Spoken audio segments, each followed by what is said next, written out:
ಈಗಾಗಲೇ ಹೇಳಿದಾಗೆ ಜನ ಆಲ್ರೆಡಿ ಬೆಲೆ ಏರಿಕೆಯಿಂದ ತತ್ತರಿಸಿ ಹೋಗಿದ್ದಾರೆ ಬೆಂಗಳೂರಿನಲ್ಲಿ.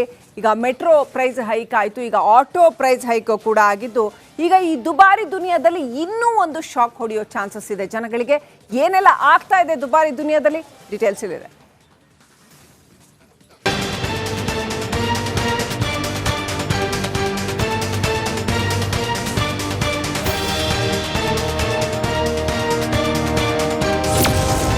ಮೆಟ್ರೋ ಆಯಿತು, ಈಗ ಆಟೋ ಸರದಿ. ಸಿಟಿ ಜನರಿಗೆ ಕಾದಿದೆಯಾ ಡಬಲ್ ಶಾಕ್?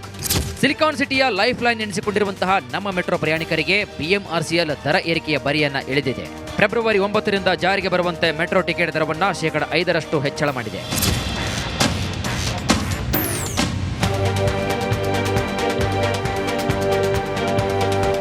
ಮೆಟ್ರೋ ರೈಲ್ವೆ ಕಾಯ್ದೆ 2002ರ ಅಡಿಯಲ್ಲಿ ರಚಿಸಲಾದ ಫೇರ್ ಫಿಕ್ಷನ್ ಕಮಿಟಿ ಶಿಫಾರಸಿನಂತೆ ದರ ಪರಿಷ್ಕರಣೆ ಮಾಡಲಾಗಿದೆ. ಹೆಚ್ಚುತ್ತಿರುವ ಕಾರ್ಯಾಚರಣೆ ವೆಚ್ಚ ಸರಿದೂಗಿಸಲು ಈ ಕ್ರಮ ಅನಿವಾರ್ಯ ಅಂತ ಬಿಎಂಆರ್ಸಿಎಲ್ ತಿಳಿಸಿದೆ.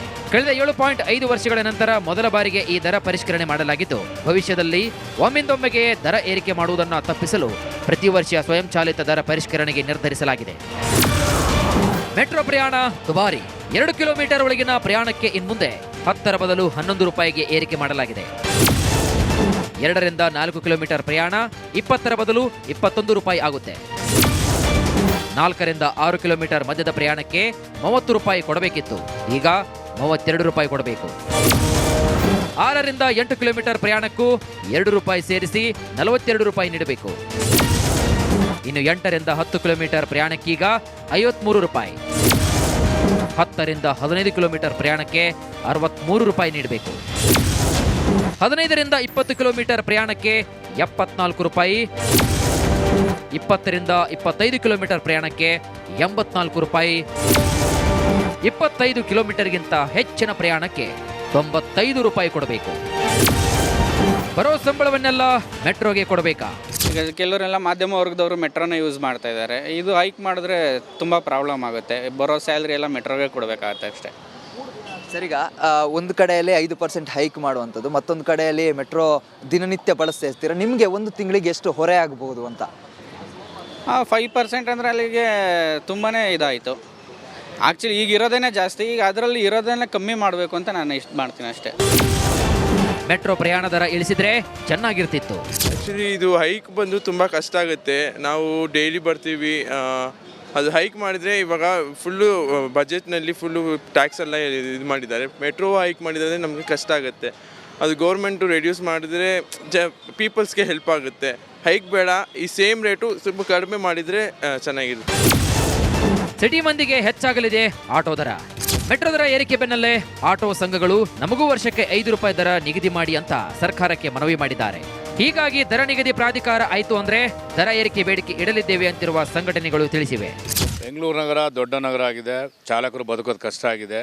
ಹಾಗಾಗಿ ಇವತ್ತಿನ ದಿವಸ ಓಲಾ ಉಬರ್ ಬರದೇ ಇದ್ದರೆ 50 ರೂಪಾಯಿ ಮಿನಿಮಮ್ ಇರ್ತಾಯಿತ್ತು, ಕಿಲೋಮೀಟ್ರ್ 25 ರೂಪಾಯಿ ಇರ್ತಿತ್ತು.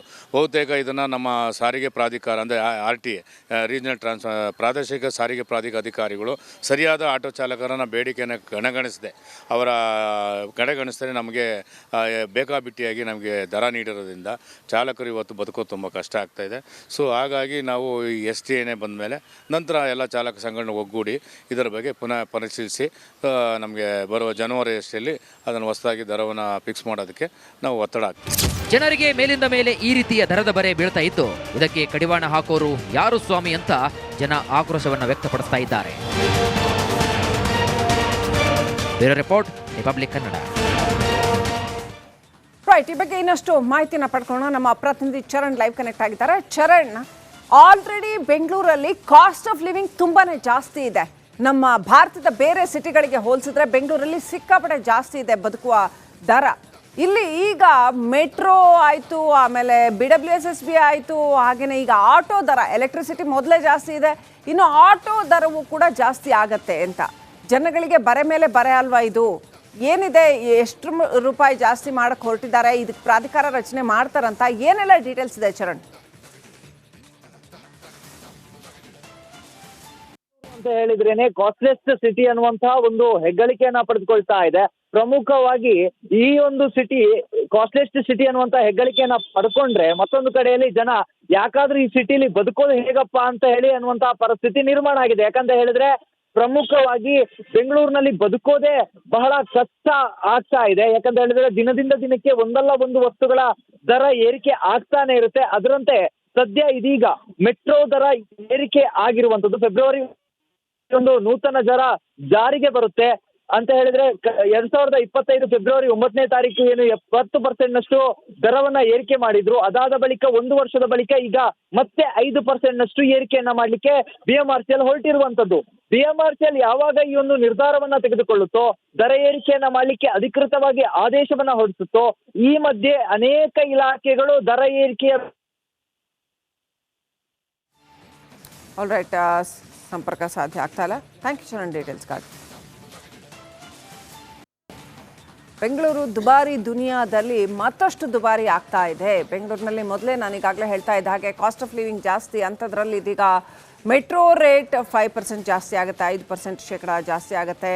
ಹಾಗೆಯೇ BWSSB ಕೂಡ ದರ ಏರಿಕೆ ಚಿಂತನೆ ನಡೆಸಿದೆ ಅಂತ ಹೇಳಲಾಗ್ತಾ ಇದೆ. ಏಪ್ರಿಲ್ ಅಷ್ಟೊತ್ತಿಗೆ BWSSB ನೀರಿನ ದರವನ್ನು ಹೆಚ್ಚಳ ಮಾಡಬಹುದು. ಕರೆಂಟ್ ರೇಟ್ ಈ ಗೃಹಜ್ಯೋತಿ ಹೊರತುಪಡಿಸಿದ್ರೆ ಉಳಿದಂತೆ ಸಿಕ್ಕಾಪಟ್ಟೆ ಜಾಸ್ತಿ ಇದೆ, ಆಲ್ರೆಡಿ ಸಿಕ್ಕಾಪಟ್ಟೆ ಜಾಸ್ತಿ ಇದೆ. ಮಧ್ಯಮ ವರ್ಗದವರು ಹೇಗೆ ಬದುಕಬೇಕು ಅನ್ನೋಂಥ ಪರಿಸ್ಥಿತಿ. ಇನ್ನು ಅದು ಬಿಟ್ಟರೆ ನೆಕ್ಸ್ಟ್ ಈಗ ಆಟೋದವರು ಕೂಡ ನಾವು ವರ್ಷಕ್ಕೆ 5 ರೂಪಾಯಿ ಜಾಸ್ತಿ ಮಾಡ್ತೀವಿ ಮೀಟ್ರ್ ಮೇಲೆ ಅಂತ ಹೇಳ್ತಾ ಇದ್ದಾರೆ. ಅಲ್ಲಿಗೆ ಪ್ರತಿಯೊಂದು ವಿಚಾರದ ದರವೂ ಕೂಡ ಅತ್ಯಂತ ಹೆಚ್ಚಾಗುತ್ತೆ, ಜನರ ಮೇಲೆ ಹೊರೆ ಜಾಸ್ತಿ ಆಗುತ್ತೆ. ಈಗಾಗಲೇ ಹೇಳಿದಾಗೆ ಜನ ಆಲ್ರೆಡಿ ಬೆಲೆ ಏರಿಕೆಯಿಂದ ತತ್ತರಿಸಿ ಹೋಗಿದ್ದಾರೆ ಬೆಂಗಳೂರಿನಲ್ಲಿ. ಈಗ ಮೆಟ್ರೋ ಪ್ರೈಸ್ ಹೈಕ್ ಆಯಿತು, ಈಗ ಆಟೋ ಪ್ರೈಸ್ ಹೈಕ್ ಕೂಡ ಆಗಿದ್ದು, ಈಗ ಈ ದುಬಾರಿ ದುನಿಯಾದಲ್ಲಿ ಇನ್ನೂ ಒಂದು ಶಾಕ್ ಹೊಡೆಯೋ ಚಾನ್ಸಸ್ ಇದೆ ಜನಗಳಿಗೆ. ಏನೆಲ್ಲ ಆಗ್ತಾ ಇದೆ ದುಬಾರಿ ದುನಿಯಾದಲ್ಲಿ, ಡೀಟೇಲ್ಸ್ ಇಲ್ಲಿದೆ.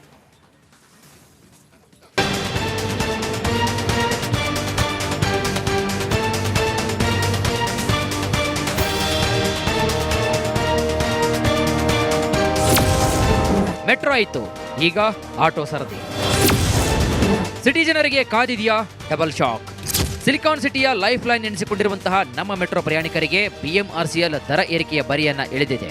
ಫೆಬ್ರವರಿ 9ರಿಂದ ಜಾರಿಗೆ ಬರುವಂತೆ ಮೆಟ್ರೋ ಟಿಕೆಟ್ ದರವನ್ನ 5% ಹೆಚ್ಚಳ ಮಾಡಿದೆ.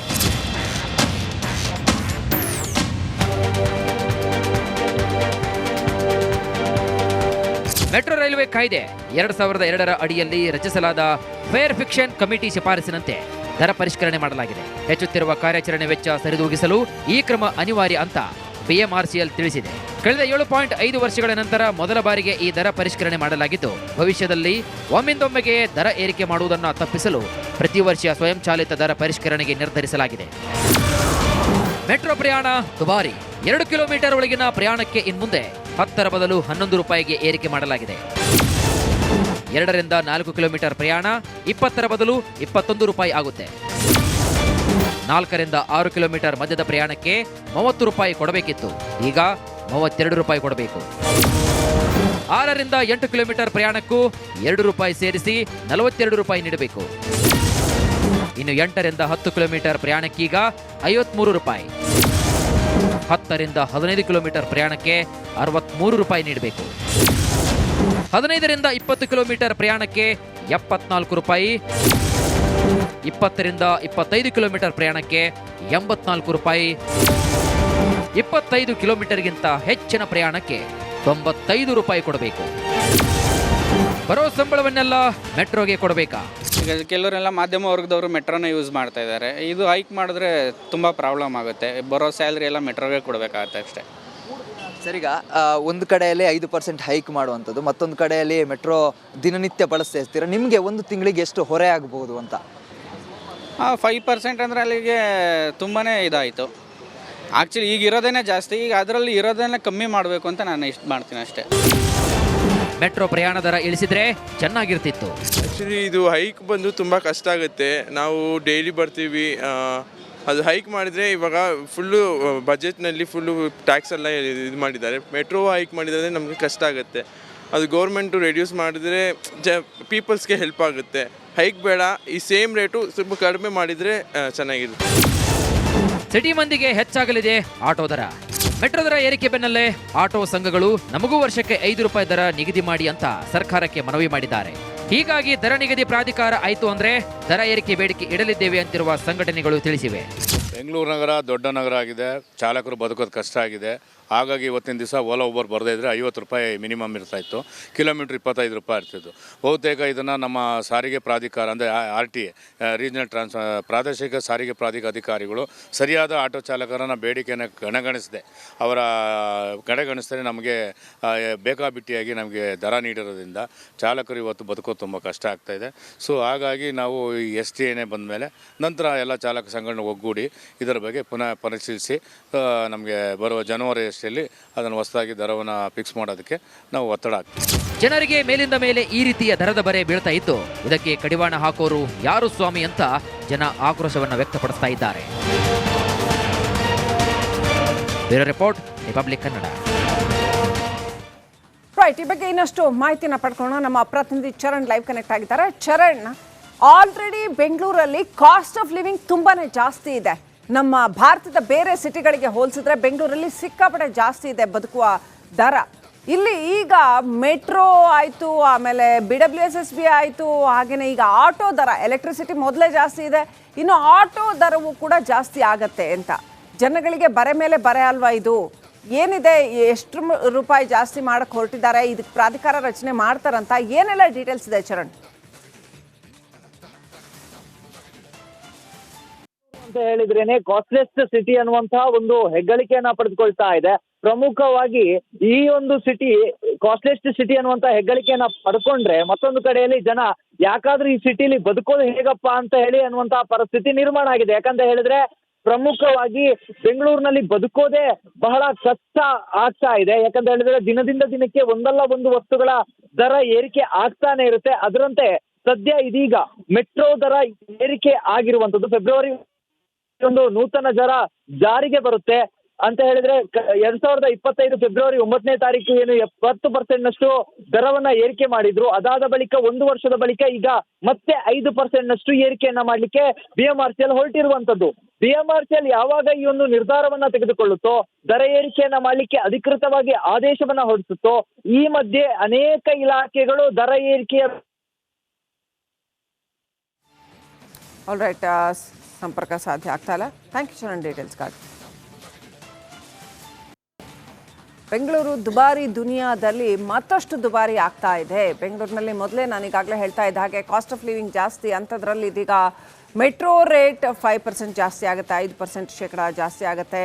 ಹಾಗೆಯೇ BWSSB ಕೂಡ ದರ ಏರಿಕೆ ಚಿಂತನೆ ನಡೆಸಿದೆ ಅಂತ ಹೇಳಲಾಗ್ತಾ ಇದೆ. ಏಪ್ರಿಲ್ ಅಷ್ಟೊತ್ತಿಗೆ BWSSB ನೀರಿನ ದರವನ್ನು ಹೆಚ್ಚಳ ಮಾಡಬಹುದು. ಕರೆಂಟ್ ರೇಟ್ ಈ ಗೃಹಜ್ಯೋತಿ ಹೊರತುಪಡಿಸಿದ್ರೆ ಉಳಿದಂತೆ ಸಿಕ್ಕಾಪಟ್ಟೆ ಜಾಸ್ತಿ ಇದೆ, ಆಲ್ರೆಡಿ ಸಿಕ್ಕಾಪಟ್ಟೆ ಜಾಸ್ತಿ ಇದೆ. ಮಧ್ಯಮ ವರ್ಗದವರು ಹೇಗೆ ಬದುಕಬೇಕು ಅನ್ನೋಂಥ ಪರಿಸ್ಥಿತಿ. ಇನ್ನು ಅದು ಬಿಟ್ಟರೆ ನೆಕ್ಸ್ಟ್ ಈಗ ಆಟೋದವರು ಕೂಡ ನಾವು ವರ್ಷಕ್ಕೆ 5 ರೂಪಾಯಿ ಜಾಸ್ತಿ ಮಾಡ್ತೀವಿ ಮೀಟ್ರ್ ಮೇಲೆ ಅಂತ ಹೇಳ್ತಾ ಇದ್ದಾರೆ. ಅಲ್ಲಿಗೆ ಪ್ರತಿಯೊಂದು ವಿಚಾರದ ದರವೂ ಕೂಡ ಅತ್ಯಂತ ಹೆಚ್ಚಾಗುತ್ತೆ.